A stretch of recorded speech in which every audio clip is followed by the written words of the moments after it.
Hello and welcome to another March to a Million podcast with your host, Greg DuPont. I'm RJ Malik, producer of this podcast. And Greg, today's episode takes a step back from the day-to-day and looks at the bigger picture, history, geopolitics, and the economic implications of living inside a rare and fragile system of self-governance.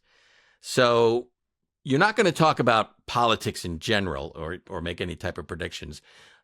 We're going to talk big picture today. Is that correct?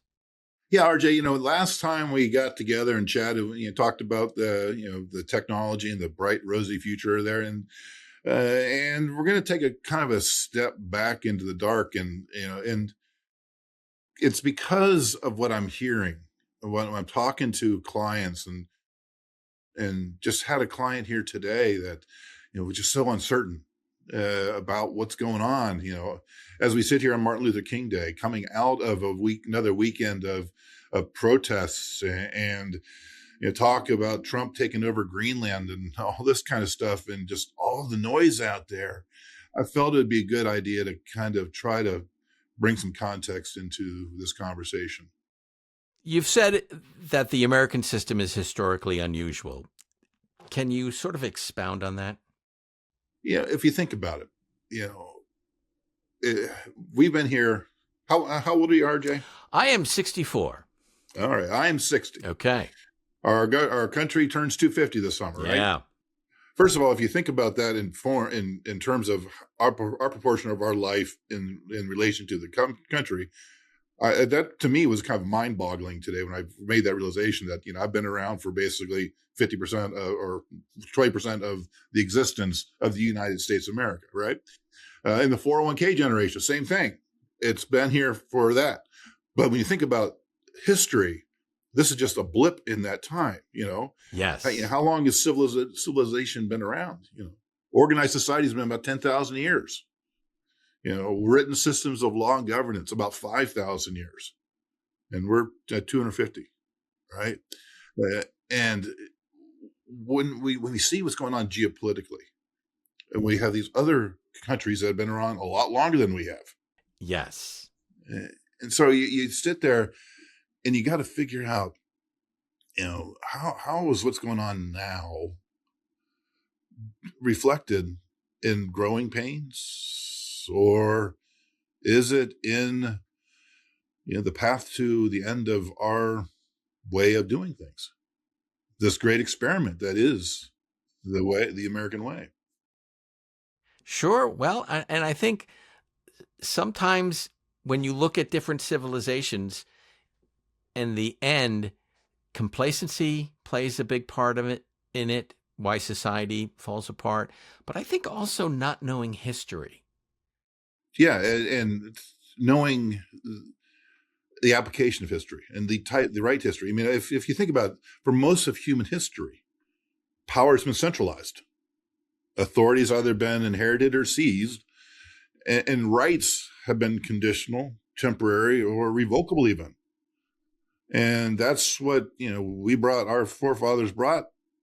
That was such an astonishing change, that written constitution, that these rights don't come from the government, they come from a higher power. Right. And when we see that part of history is not really being reinforced, is not being learned, and when you see from the influx of people that don't have those values, this is what the founders understood was going to be a problem if you don't have that common story. Now, you brought up the Constitution. So you look at the age of the Constitution to the span of human civilization. What stands out to you about that when you're comparing both?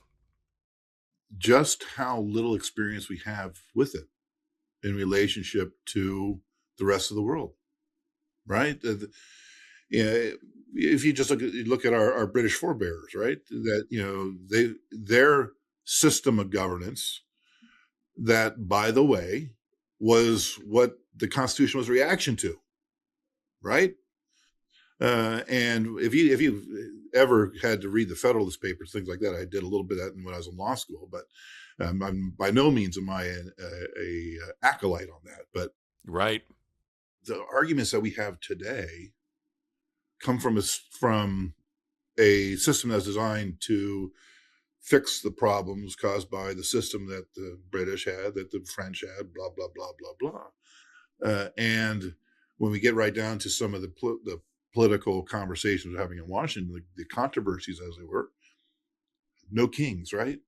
Right. So it's worth taking a step back and say, wait a second, okay, what was the core differentiator for this Constitution, this experiment that was the United States, that set them on a completely different course than the rest of Western civilization?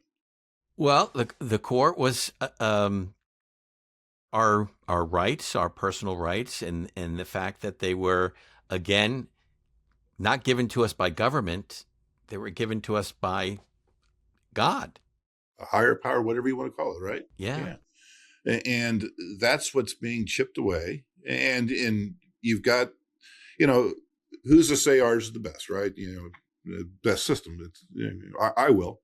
So, but reasonable minds can differ on that. But what can't be argued is that, if we're not, as a citizenship, if we're not recognizing that property rights the way it was, and that's what distinguished us from the other ways of setting up a government to govern ourselves, then we lose that element of distinction, and we become like everybody else. Now, whether or not we want that to happen is somebody else's story. I like it the way that we've had it, and there's evidence to say that it's been good, and that's being chipped away. Unfortunately, and I think because my personal opinion is I think a lot of people don't truly understand history. And it's the siren song of the easy way out. I'm going to give you more. Sure. Okay, since I brought up history, history tends to label turning points after the fact. What do those moments usually feel like to people living through them? So these turning points that we experience as we're going through them, they are only things that we have experienced. We don't know the ramifications of it as we're going through it. It's when we look backwards. So in 20 years, are we going to look back at this period of time and see what's been going on in Minnesota as a beginning of the second revolution or the second, Civil War, and we're just trying to figure this stuff out in the instant. When we look back from 20 years in the future, will the purchase of Greenland be just like the purchase of Alaska without all the noise that surrounded it? This is my personal opinion, but I think we're going to look back and look at that COVID years as a turning point. I just think our country has changed a little bit. I agree completely, and I fear where that turning point ends up at. That's a good point. If it doesn't take, you are talking offline about groupthink, right? It doesn't take too many steps into crazy town to create a scenario where, COVID came from a Chinese lab, and all of this stuff is going on geopolitically from there. If you think about how that led to open borders, right, the lack of civil discourse and lack of trust. I mean, that whole thing crushed whatever level of trust there was with our government. Yes. If a evil mind put this all together, they were an evil genius. And it could come out the other end that's what's happening, or could have happened. but for things that are going on now that are trying to change that course. It's internal and external pressures on the system. What does that say about the system itself? Depends how we come out the other side, right? I guess. Does it say that the system was fragile, that had been weakened, and that led to transformative changes that ultimately deprives us of our liberties of some form? Or is the system resilient enough to correct? If you think about the way that it was set up, and you think of some of the changes, what's one of the biggest problems that we have right now in political discourse? The money that's in there, right? Yeah.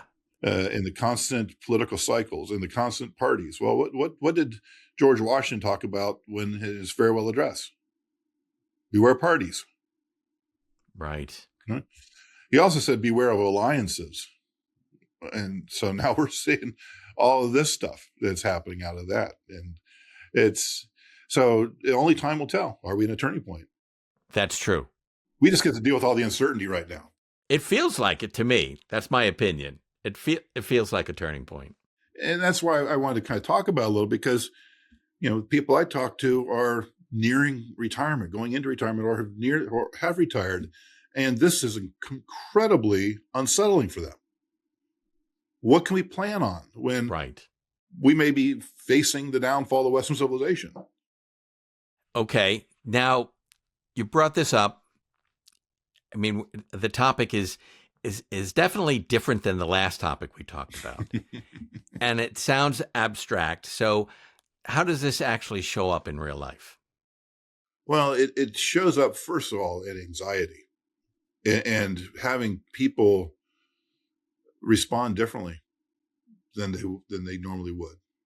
It's this lack of trust that has created this polarization where we have people getting in front of government vehicles because they think that they are Nazis. Right. Where that's not normal behavior. And if they aren't, Nazis, if they're just doing their job, or if you think, okay, I'm generally a law-abiding guy and I'm supporting this. Am I the Nazi here? Are these the brown shirts? Is it real? And so what it's doing is it's creating this heightened level of anxiety that reflects in people that are paralyzed from making decisions, that makes the markets more volatile. There was, with what was talking, going into the weekend with Trump and the EU and Greenland, what's the market going to do tomorrow?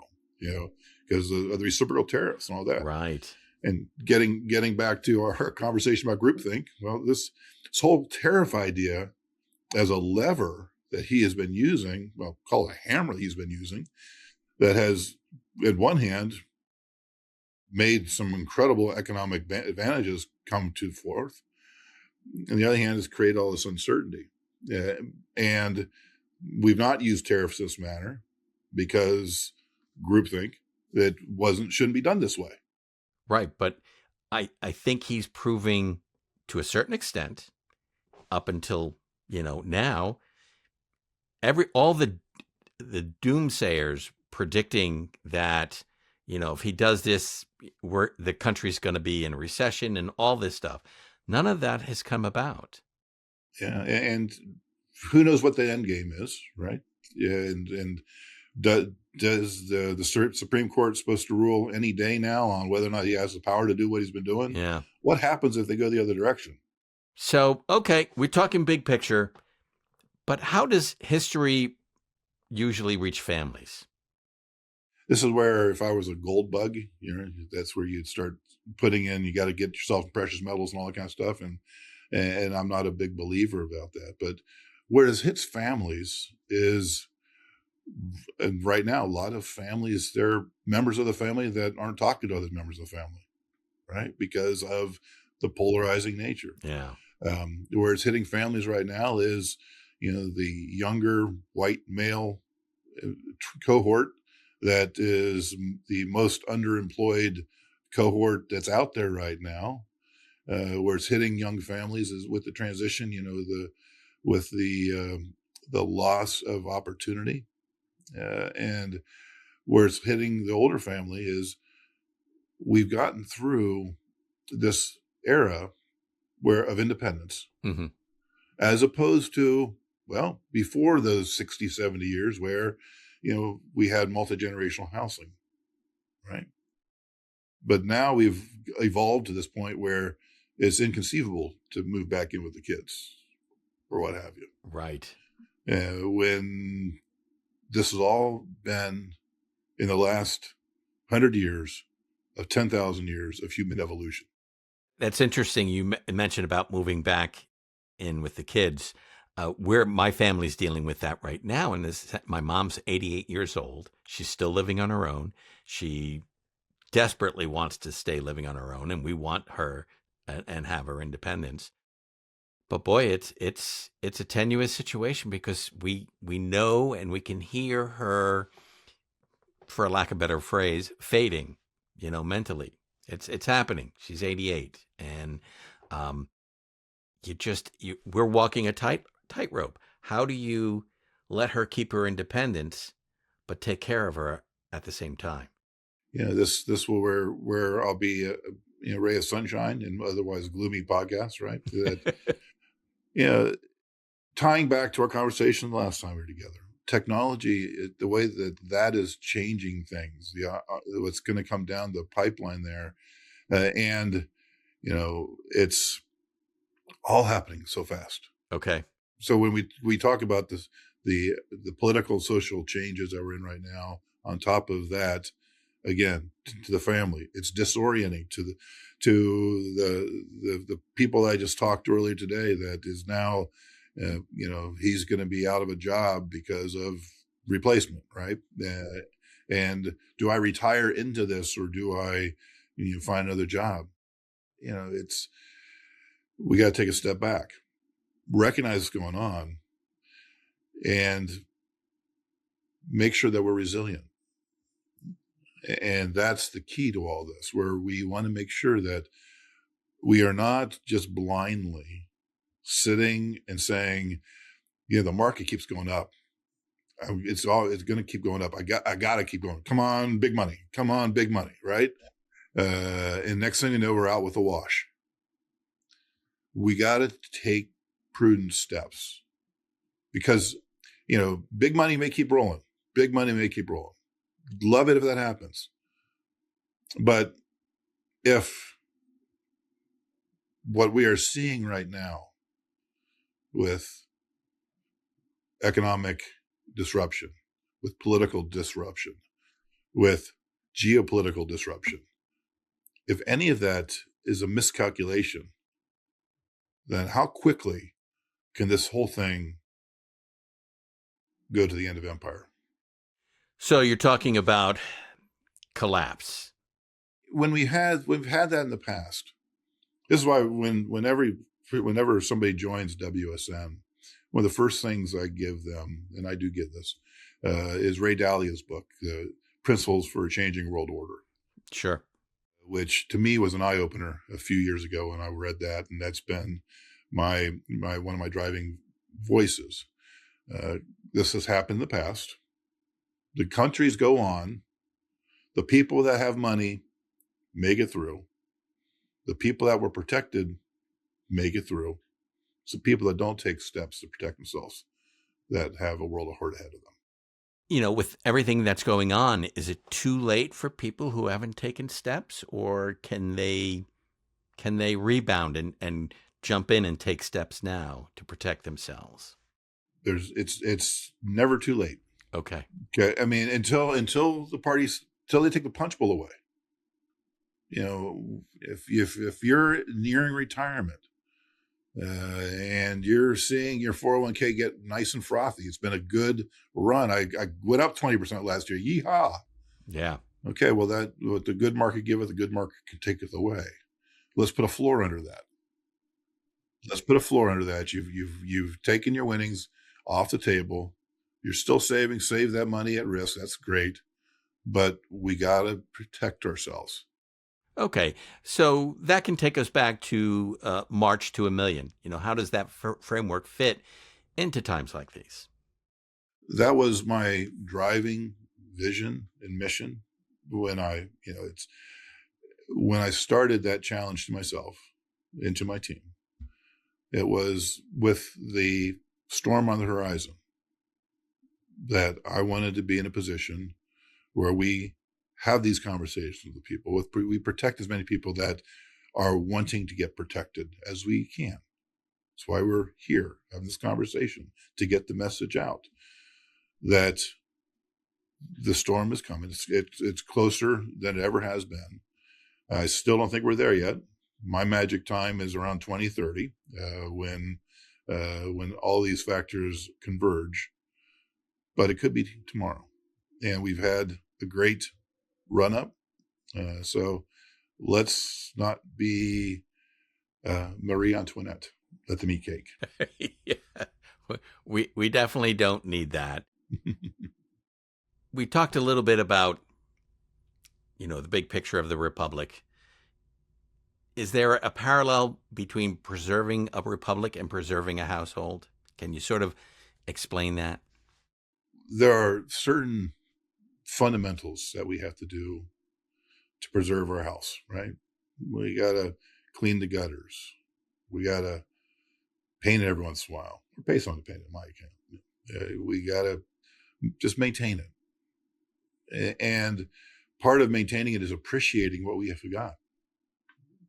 And when we talk about a republic, when's the last time we put a fresh coat of paint on this thing?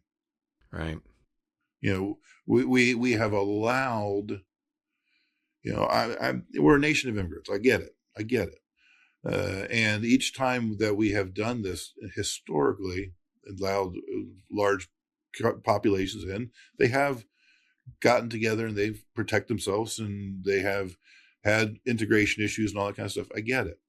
But the sheer magnitude of what we have done in the last handful of years is unprecedented in this 10,000 history of mankind. If it was done back in the before Common Era, it would have been called an invasion. Okay. But we've had this happen. So it's like we're sitting here in our house and the first 3 bedrooms are now filled with people that don't like us and don't take care of our house the way that we're taking care of it. And we're stuck in 1 bedroom with our family and being forced to play by somebody else's rules. I hear you. All right. We're getting close to wrapping up. So as we are getting towards the end, what do you hope stays with the person who's listening to this podcast? An open mind. It's that comment I just made about the house. I'm sure I'm going to get some blowback on that. It's going to get out there, and someone out in Twitterverse is going to pick up and say that I'm a blah, blah, blah, blah, blah. Right. Again, we started off mic talking about groupthink. Right. And that was so prevalent during the COVID era. And that's so prevalent during this current lack of discourse, that people aren't willing to take a step back and say, wait a second, what if there is reality to some of the stuff that they're talking about? What are the ramifications of this? Sure. What really is happening here with trillions of dollars in fraud, that if we don't stop it, then in a matter of a few years, like I said, 2030, when California needs to come up with bond funding or they're going to go bankrupt. Illinois has to come up with bond funding or they're going to go bankrupt. New York has to come up with or they're going to bankrupt. If we don't start addressing these problems now, and we need to have an open mind to do that. The other thing I think, and I don't mean to steal your thunder, but I think we have to start looking at what do we have in common and not what is different about us. We have more in common than I think we remember. And I think that's a better way to look at it. You talk to a person, what do you have in common?